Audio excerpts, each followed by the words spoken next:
আজব এক লাকড়ির চুলা দর্শক আপনাদেরকে আজকে আমরা দেখাচ্ছি, যে চুলায় নাকি মাত্র 10 টাকায় নাকি সারা মাসে রান্না হয়।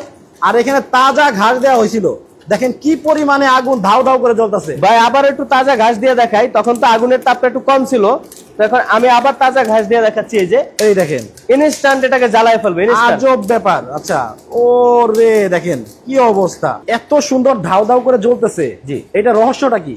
রহস্যটা হচ্ছে আমাদের ট্রেডিশনাল যেসব চুলা থাকে সাধারণ, সেই চুলার মধ্যে থেকে আমাদের চুলার ব্যাপক পার্থক্য রয়েছে। আচ্ছা, যেমন আমাদের চুলার সাথে কিন্তু একটা ফ্যান রয়েছে, দেখতে পাচ্ছেন। আচ্ছা, ফ্যানও আছে। হ্যাঁ, এই ফ্যানের কারণে এর আগুনের তাপ 3-4 গুণ বেড়ে যায় এবং সাধারণ চুলায় যেই পরিমাণ লাকড়ি লাগে তার থেকে আমাদের চুলায় লাকড়ি 80% কম লাগে। বিভিন্ন আপনার ধরেন রেস্টুরেন্ট হোটেল ক্ষেত্রে তো আছেই, এছাড়া বাসা বাড়িতেও আপনারা চাইলে ব্যবহার করতে পারবেন। বাসা বাড়িতেও ব্যবহার করা যাবে। হ্যাঁ। এখন ভাই এই যে আপনার এই চুলায় সারা মাসে যে 10 টাকায় রান্না হয়, এটা কিভাবে সম্ভব? আমি আপনাকে দেখাই বিষয়টা, আপনি আসেন একটু দেখাই।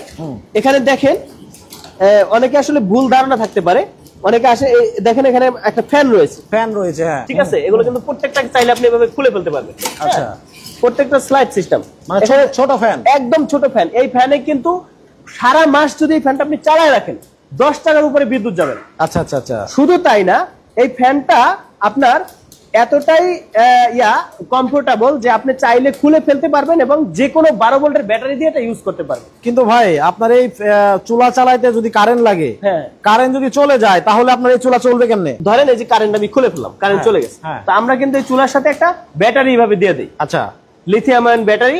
এই ব্যাটারিটা কিন্তু আপনি এভাবে লাগিয়ে চালাতে পারবেন। মানে কারেন্ট চলে গেলে আবার ব্যাটারি দিয়েও এই চুলা চলবে?